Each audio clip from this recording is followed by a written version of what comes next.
A very good evening to you. I'm Lisa Lord, and in our headlines, small businesses are being encouraged to broaden their export markets. In a quest for peace, local religions to pursue unifying the society through leading by example. Agricultural officials are reporting a very good onion harvest this year. And in sports, Australia regains the top spot at the World Cup by beating Bangladesh.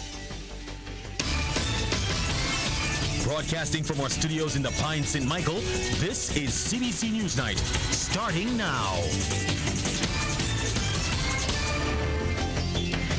And we begin tonight with advice for small businesses right here in Barbados. They are being encouraged to consider international and non-English speaking Caribbean countries as possible markets for their goods. Now, Minister in the Ministry of Foreign Trade, Sandra Husbands, made that appeal this morning at the Radisson Hotel during a regional workshop on leveraging the CARIFORUM EU Economic Partnership Agreement, or the EPA. Now, even though that agreement, which was designed to boost trade between Europe and the region and eradicate poverty, was signed over a decade ago, many businesses are still unable to reap major benefits. 10 years on from the signature of the agreement, we honestly struggle to quantify the tangible benefits of the agreement. No blame should be cast on either side of the situation.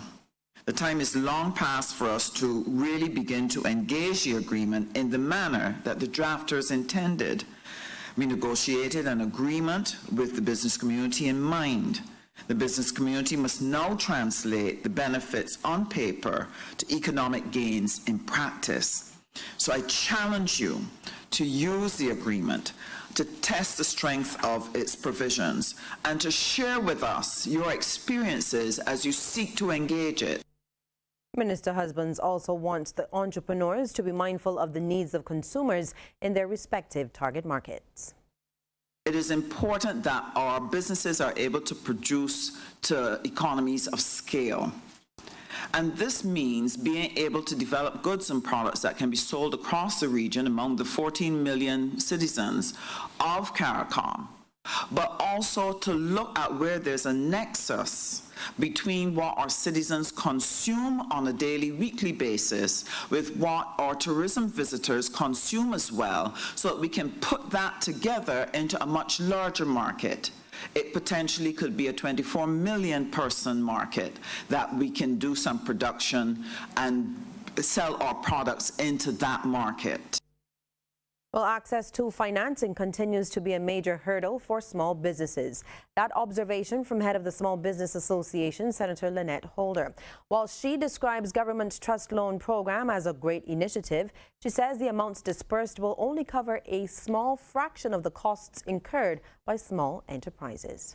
Recently, the government would have announced a trust fund program for startups.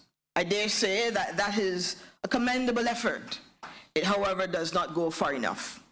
We're of the view that there's a need to go beyond the $5,000 and the $10,000 that will be provided in trust loans, primarily for firms like the ones in this room. The ones in this room, like our own Robert Homer here, and our Lorna Barrow, you need to be able to access $50,000. Dave Waith, you want to access $100,000. So we're of the view that we need to go a step further. Barbados fully endorses the report of the Global Commission on the Future of Work. Minister of Labour and Social Partnership Relations Colin Jordan reiterated the island's position during an address at the International Labour Conference being held in Geneva. The Commission identifies countless opportunities to improve the quality of working lives in a future setting, categorized by increasing investment in people's capabilities, institutions of work, and decent and sustainable work. Chair and delegates, it is not by chance that Barbados' transformation plan has at its core the development of workers. We recognize that worker development is key to achieving three sets of important outcomes that are critical for Barbados in the context of my government's transformation agenda. In an effort to promote peace in Barbados, various religious faiths will be leading by example to unify society. And this was revealed by Principal of Codrington College, Dr. Michael Clark, as the Abrahamic Faiths Conference drew to a close last evening with a panel discussion. Dr. Clark says while religion can be a great source of conflict, during the conference held at the Lloyd Erskine Sandiford Centre, the various faiths were able to identify a number of common goals. Among them was a desire to tackle growing issues of violence. He says that through a planned public awareness campaign, they hope that their efforts to learn more about each other will have a positive effect on the wider society. One of the things that has come out of our conference is a commitment to educating our public in different ways, in different forms. And this would be left to our group that has put this conference together to continue the work of endeavoring to find avenues through which we can allow the public of Barbados and the region to have a greater awareness and understanding of our brothers and sisters of different faiths. And People Empowerment Minister Cynthia Ford, who is also responsible for ecclesiastical affairs, is in favor of that conference being repeated. I want to let you know, I've had calls from all over. Do not let this be the first and the last. Please let us continue this dialogue across the length and breadth of Barbados and indeed the Caribbean, because we need to get to that point where we really acknowledge and understand that despite people's color, class, creed, whatever, that we are all human beings and we deserve to live with that dignity and respect that is necessary for all of us. Well, there are plans to establish a National Student Association. This announcement from President of the Barbados Youth Development Council, Roshana Trim, as she issued an appeal for youth to be consulted as the government moves ahead with plans to reform the education system. She says young Barbadians must be given a chance to voice their expectations of the system. We need to have a discussion that extends beyond the common entrance each year. One that talks about the deficiencies in our education system, because the truth is that that exam is not the only issue that we have. I can't imagine any reason why students should go from reception to first form and they can't read or count. It baffles me that you have students that never realize what their learning style is, and they don't understand why what they want to do isn't being taught in the curriculum. Ms. Trim was speaking during the launch of the Council's website at UN House last evening. She says the website will serve as a central point where young Barbadians can access opportunities, both local and international. A lot of times as young people, we are unaware of the things that are going on around us. We look around the region and we see our regional counterparts being able to access opportunities that somehow miss us, because oftentimes these are not in centralized locations like a website. And so the council decided as part of its mandate to rebuild, rebrand and reconnect that a website was very important to us. Barbados has produced one of its best onion harvests in years, thereby saving significant foreign exchange. That's according to Director of the Barbados Agricultural Development and Marketing Corporation, Peter Chase. He says it's the result of some proper planning. We have marketing officer and a field officer at the BADMC, and we have put a program into place along with the BAS to ensure that we plant at the right time, the right varieties. We had help from IECA as well, and the crop was fantastic. You know, we still have farmers coming in, and for the last 3 months we have not imported any onions. The Chase says in the future, the agency will be looking at growing onions all year round and even exporting them. There's interest coming into the BADMC for imports out of Jamaica and I understand St. Vincent. So that is planning in the future. You know, next year we can look at the export of onions. We understand the varieties now. I think we have 2 varieties that are excellent.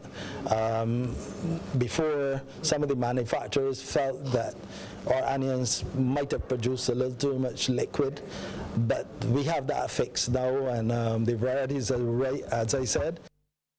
Well, the flames have been extinguished and most of the smoke has cleared from the skies, but residents of Arch Hall are still reeling from the impact of Tuesday's fire at the SPRC compound.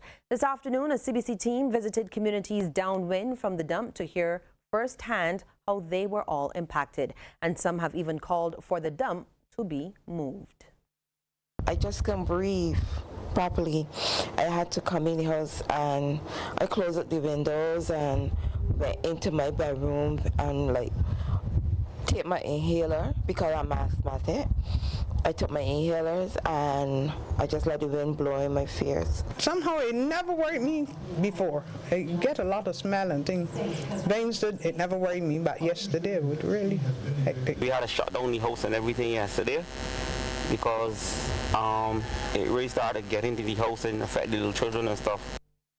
Well, in response, Williams Industries Chief Executive Officer Andre Walcott apologized to those affected by the fire.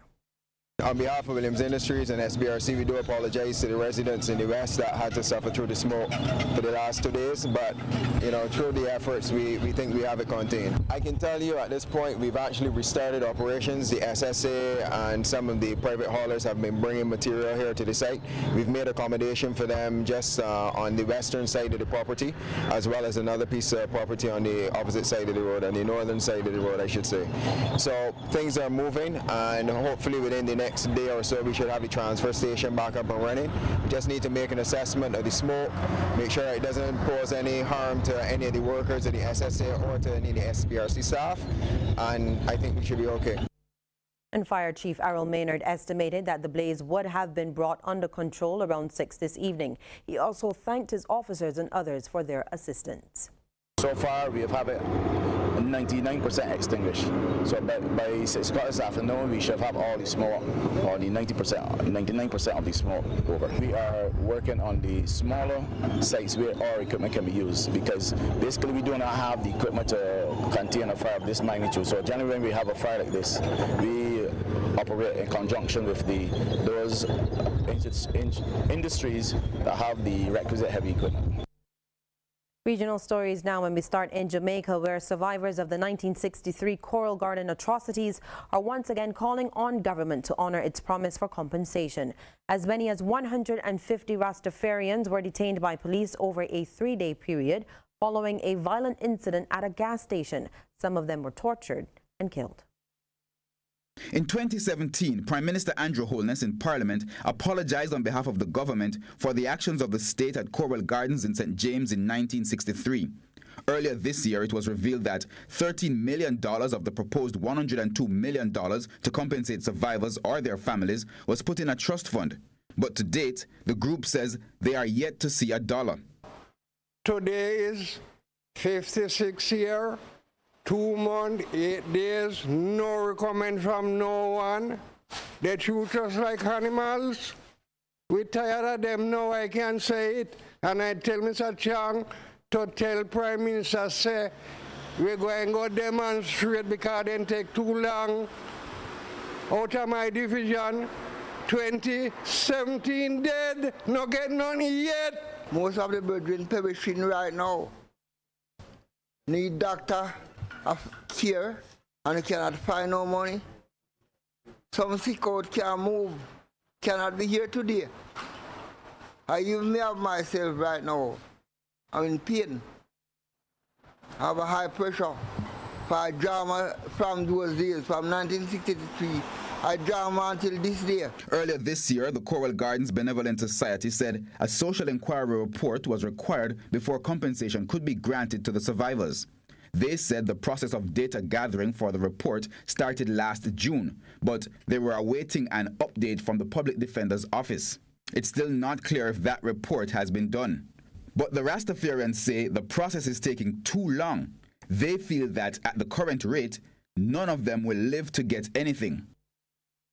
Guyana's government has expressed concern about the amount of profits it will actually receive when ExxonMobil begins oil production early next year. The government has indicated to the International Monetary Fund that it is concerned about the absence of a ring-fencing arrangement in the Stabroek production sharing agreement, as this could potentially affect the projected flow of government oil revenues. This was according to the concluding statement of the 2019 IMF Article 4 mission, which visited Georgetown between the 3rd and 14th of June. The mission was led by Ardell McIntyre. A ring fence is a virtual barrier that segregates a portion of a company's financial assets from the rest. This may be done to reserve money for a specific purpose, reduce taxes on the company, or to protect the assets from losses incurred by riskier operations. The IMF explained that a rapid appraisal and development of multiple oil fields could affect the timing and amount of profit oil to be shared with the government from a producing oil field by allocating costs from various fields on the development to the producing field. ExxonMobil, the company currently drilling for oil in Guyana, has found at least 12 offshore oil wells. The IMF said to mitigate the negative possibility, the government is developing several strategies, including a national oil depletion policy, which will guide extraction and production and clearer ring-fencing rules for new investments. And that report from News Source Guyana. While officials in St. Lucia are moving ahead with plans to install parking meters in the capital Castries come September. Castries Mayor Peterson Francis revealed that the Castries Constituency Council CCC was waiting for the final go-ahead from the Development Control Authority. He says the parking terminals should be installed in the capital in the next 2 to 3 months. You'll be able to go to your phone, whether in Castries or any park, and scan and get a parking spot. And also, you'll be able to pay online. So let's say, for instance, as soon as that is coming, when we have jars, we have anything up north and people parking everywhere and so on, and that will be something of the past. So they're free, so you could leave your home at whatever time. You have to rush to go anywhere. If something starts at 7, you go there since 3 o'clock in the afternoon to see where you could park. That is something that we're going to rectify for you. The CCC is looking to erect terminals on 10 streets with 1 terminal on each street. Francis says the Transport Minister can also declare any location a parking area. If something is happening in Grozile and you have a yard large enough to accommodate vehicles, the Minister could declare that area a parking area. And obviously, it's not that they are taking over your land. You will be compensated whatever happened there. So that is the good news we have on parking island-wide, because any place they're going to have activities, we can do that.